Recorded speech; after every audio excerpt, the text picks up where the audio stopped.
कि नहीं करा सकते तो सोने की सीता बनवाई और सोने की सीता बनवा कर अपने पास बिठा करके और यज्ञ कराई।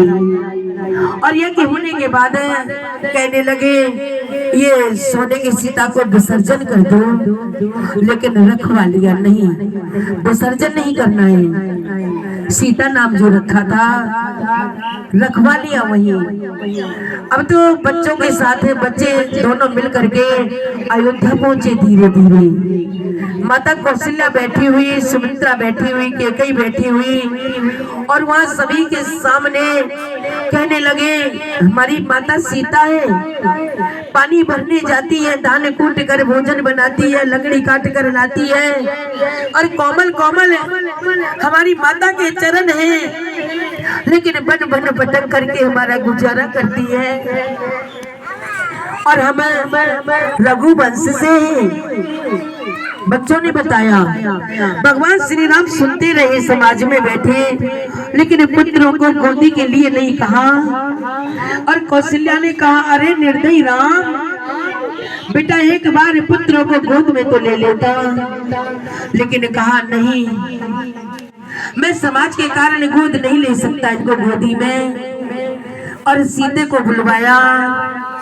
माता सीता से कहा यदि आप यहाँ से बन गई हैं, अग्नि परीक्षा दोगी तो मैं आपको फिर से अयोध्या में रानी बनाकर रखूंगा। माता सीता ने ये शब्द सुना और माता सीता रो पड़ी, कहने लगी मैं कितनी बार अग्नि परीक्षा दूं। अयोध्या वासियों ने कहा अग्नि परीक्षा बंदर सेना के आगे दी थी लंका में, यहाँ किसी के सामने नहीं दी, वहाँ कोई अयोध्या वासी नहीं था।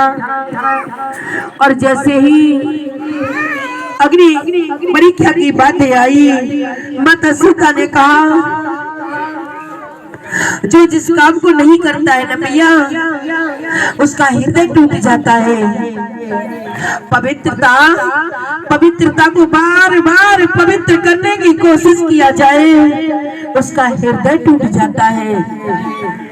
माता सीता ने कहा धरती माँ, मेरी धरती माँ, आपने मुझे जन्म दिया, माता मैं अग्नि परीक्षा देते देते मैं तंग आ चुकी हूँ। माता आप मुझे अपनी गोदी में ले लो, माँ माँ मुझे अपनी गोदी में ले लो, माँ गोदी में ले लो।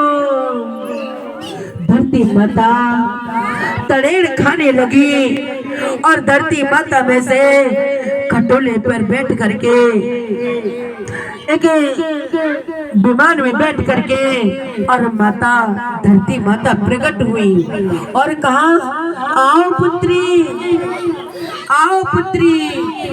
और सीता माता आगे बढ़ करके और धरती माता की गोद में बैठ गई। और जैसे जैसे धरती माता अंदर जाने लगी, भगवान श्री राम दौड़ पड़े और माता को पकड़ने लगे, सीते सीते। और माता के केस हाथ में आए और वो केस भी हाथ